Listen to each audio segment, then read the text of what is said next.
बिस्मिल्लाहिर्रहमानिर्रहीम। अस्सलाम वालेकुम नाज़रीन, मैं जवाद यूसुफ हूँ और आप सबको अपने ऑफिशियल चैनल पर खुशामदीद कहता हूँ। बलूचिस्तान पर एक बड़ा हमला करने की कोशिश की गई है।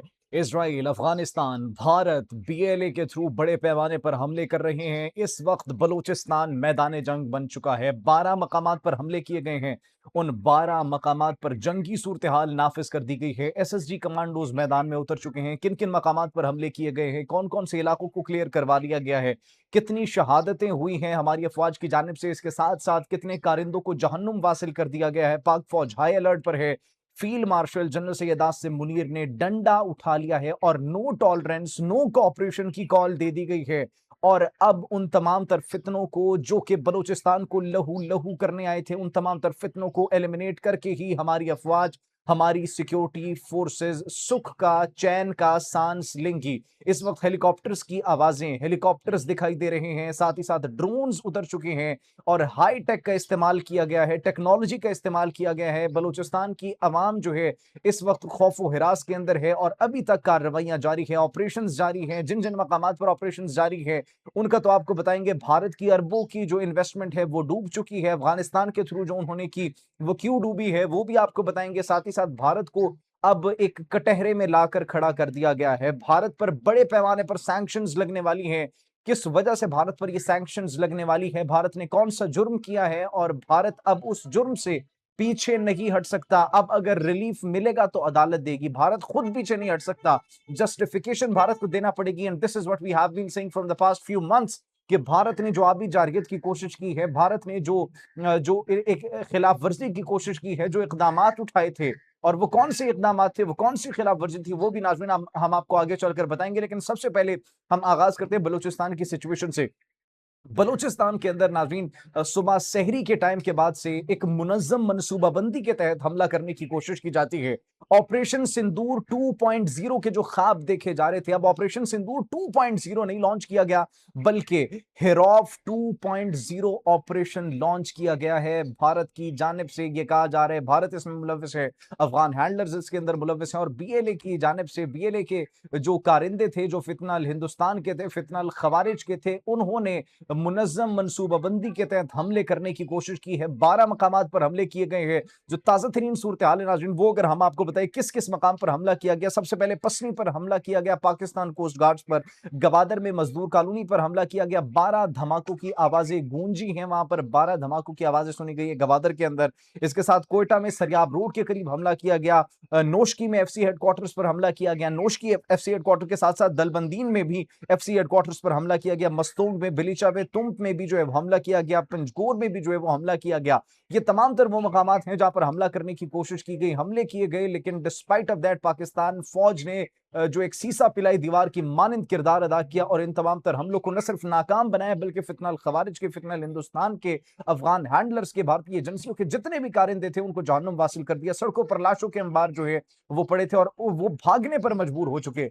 अब जितने भी कारिंदे थे, जितने भी फितनल हिंदुस्तान के कारिंदे इस ऑपरेशन में मुलव्विस थे, जिसको इन्होंने हिरॉफ 2.0 का नाम दिया। अब हिरॉफ 2.0 का नाम इन्होंने क्यों दिया, इसके पीछे भी एक बड़ी लॉजिक है और इसका मतलब क्या है वो भी नाज़रीन हम आपके साथ शेयर करेंगे। लेकिन इस वक्त एसएसजी कमांडोज जो है वो मैदान में उतर चुके हैं और नो टॉलरेंस की कॉल दे दी गई है बलूचिस्तान के अंदर। बलूचिस्तान के अंदर अब बड़े पैमाने पर ऑपरेशन किया जा रहा है। अब जो रीसेंट डेवलपमेंट्स हुई है, किस किस मकाम पर जो है वो ऑपरेशन हो चुका है, वो अगर हम आपके साथ शेयर करें। पिछले 48 घंटों की बात की जाए, पिछले 2 दिनों के अंदर 100 से ज्यादा दहशतगर्दों को जहन्नुम वासिल कर दिया गया है। और अभी जो रिसेंटली हमारे पास डेवलपमेंट्स मौसूल हो रही हैं, पंजगोर में ऑपरेशन मुकम्मल कर लिया गया है। 21 फितनल हिंदुस्तान के, फितनल खवारिज के कारिंदों को जहन्नुम वासिल किया गया है। पंजगोर के बाद नाज़रीन अगर बात की जाए, पसनी में भी हमला किया गया था। पसनी में जो ऑपरेशन है वो किया गया। फितनल खवारिज के, फितनल हिंदुस्तान के कारिंदों को, 8 कारिंदों को हलाक कर दिया गया है और उनको देखकर उनके बाकी कारिंदे भाग चुके हैं। अब सड़कों पर जो है उनके ये कारिंदे हैं, उनकी पाक फौज की जानिब से जो ऑपरेशन किया गया, लाशों के अंबार जो है वो लगा दिए गए और उनके कारिंदों को जहन्नुम वासिल किया गया, जिसके बाद वो भागने पर मजबूर हो चुके। बिलीचा, तुरबत और तुम में भी 5 से 6 कारिंदों को जहन्नुम वासिल किया गया। इसके बाद अगर बात की जाए सरियाब रोड कोयटा के अंदर, कोयटा की जानिब से ये खबरें मौसूल हो रही हैं, वहां पर ऐनी शाहिदीन ये कह रहे हैं कि वहां पर हेलीकॉप्टर्स आए, वहां पर ड्रोन्स आए और हाईटेक के थ्रू ऑपरेशन करने की जो है वो कोशिश की गई और बड़े कामयाब ऑपरेशन था। 5 से 6 वहां पर बल्कि अभी खबर मौसूल हुई है, 6 कारिंदों को जहन्नुम वासिल कर दिया गया है, ये सरियाब रोड कोयटा के अंदर भी। तो ये वो मकामात हैं जहां पर जो है ऑपरेशंस मुकम्मल कर लिए गए हैं, ऑपरेशंस कामयाब करार दिए गए हैं, फितना अल खवारिज के, फितना अल हिंदुस्तान के कारिंदों को जहन्नुम वासिल कर दिया गया है। अब इन तमाम तर मकामात के अलावा दीगर जो मकामात हैं वहां पर अभी भी मैदान जंग की सी सूरत हाल बनी हुई है और वहां पर इस वक्त नाजरीन बड़े पैमाने पर ऑपरेशन जारी है। पाक फौज मैदान में उतर चुकी है, पाकिस्तानी फौज के कमांडोज मैदान में उतर चुके हैं,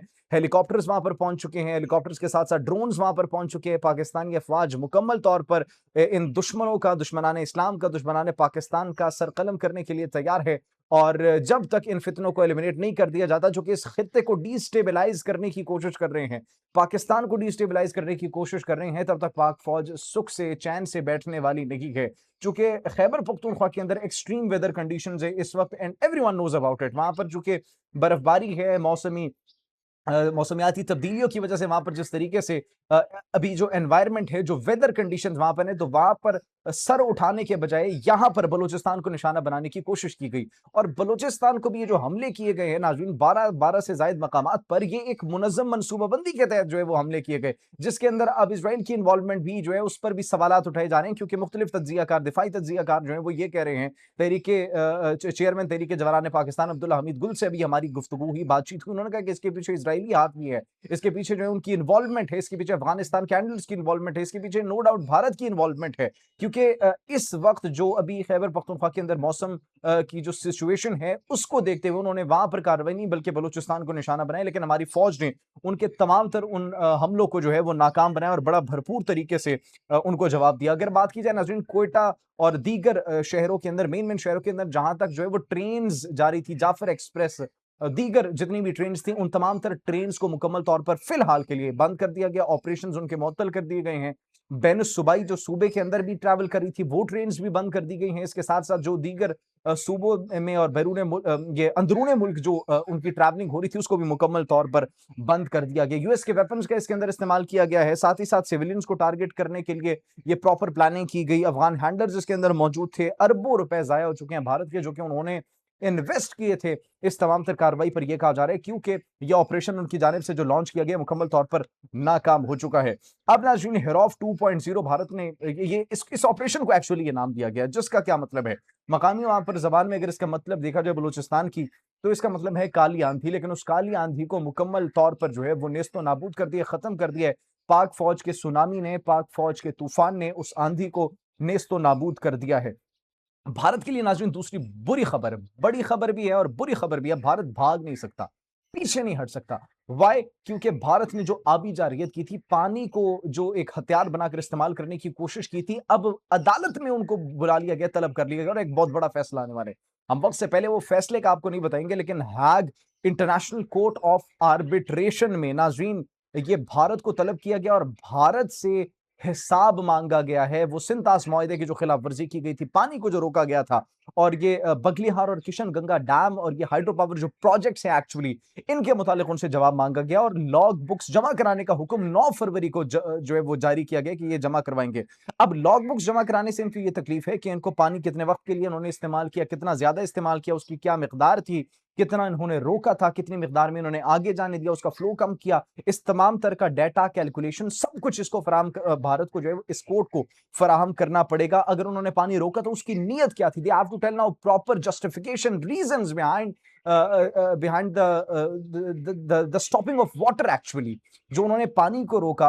अब हम तो इसे आबी दहशतगर्दी कहेंगे, और पानी हमने बताया था हमारी रेड लाइन है, पानी हमारी लाइफ लाइन है। अगर इसको रेड लाइन को अबूर करने की कोशिश की गई तो ये ऐलान जंग होगा और फिर भारत को जो हमने जंग में जवाब दिया वो भारत बड़े अच्छे तरीके से जानते हैं। तो अब इस बात का जवाब उनको देना पड़ेगा, रिकॉर्ड न दिया, वजाहत देनी पड़ेगी, और वजाहत देनी पड़ेगी तो फिर उनको प्रॉपर आर्ग्यूमेंट्स के साथ, प्रॉपर रीजंस के साथ आना पड़ेगा, जो कि उनके पास कोई इस वक्त मौजूद ही नहीं है। इसलिए भारत बड़े बुरे तरीके से फंस चुके हैं।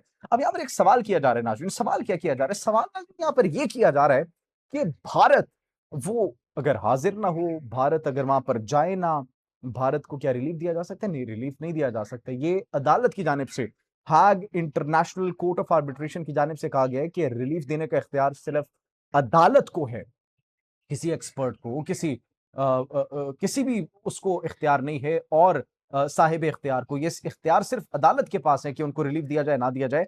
अब ये नहीं है कि भारत जाएगा, नहीं जाएगा, सबूत पेश करेगा, शवाहिद नहीं, अब ये सवाल है कि भारत दिफा कैसे करेगा अपने उस मौक़िफ़ का। क्योंकि हमने तो बारहा समझाने की कोशिश की कि आबी जारहियत ना की जाए। हमें जो नुकसान पहुँचा, हमें जो इफ़ेक्ट हुआ, फिर पाकिस्तान ने जिस तरीके से आला सिफ़ारतकारी की, तो उसके बाद अब भारत जो है वो बड़ा हमें जो है वो तंग होता हुआ दिखाई दे रहा है, भारत के गिर्द घेरा तंग होता हुआ दिखाई दे रहा है। तो अब भारत को जवाब देना पड़ेगा, पानी की जो उन्होंने आबी जारहियत की थी, आबी जारहियत जो थी, पानी को जो उन्होंने रोका, गलत उसका इस्तेमाल किया, हमारे डैम्स के ऊपर उन्होंने मुख्तलिफ प्रोजेक्ट्स बनाए, अब हर एक चीज़ का भारत को हिसाब देना पड़ेगा। अगर उन्होंने हिसाब ना दिया तो फिर उनके खिलाफ जो है वो बहुत बड़ा फैसला भी आ सकता है, जो कि अब हम नहीं बता सकते, वक़्त से पहले वो जब फैसला आएगा तो फिर आप देखिएगा। 9 फरवरी को, चंद दिन बाकी रह चुके हैं 2026 को, उन्होंने ये तमाम तर जो है लॉग बुक्स जमा करानी है डैम्स के रिलेटेड। और अगर बात की जाए पाकिस्तान के अंदर जो उन्होंने एक कार्रवाई करने की कोशिश की, वो कार्रवाई भी उनकी मुकम्मल तौर पर नाकाम हो चुकी है। तो 2 बड़ी बुरी खबरें जो हैं वो भारत के लिए है, हमारी जब तक फ़ौज अफ़वाज ज़िंदा है, इस कौम का एक-एक बच्चा ज़िंदा है, तो तब तक हमारे इस मुल्क को नुकसान पहुँचाने वाले अनासर जितने भी हैं, उनको जानूम वासिल करते रहेंगे और उनके खिलाफ मज़ाहिमत तब तक जारी रहेगी और उनको जब तक ख़त्म नहीं किया जा जाता, जब तक उन तमाम तर फ़ितनों को, तब तक ये कौम, इस कौम का बच्चा-बच्चा वो चैन की और सुख की और सकून की साँस जो है वो नहीं लेगा। और यही हमारा जो है दुश्मनों के लिए भी पैगाम है। आप इस बारे में क्या सोचते हैं? कमेंट सेक्शन में अपनी कीमती राय से ज़रूर आगाह कीजिएगा। अपना बहुत ख़्याल रखिए। अल्लाह निगहबान।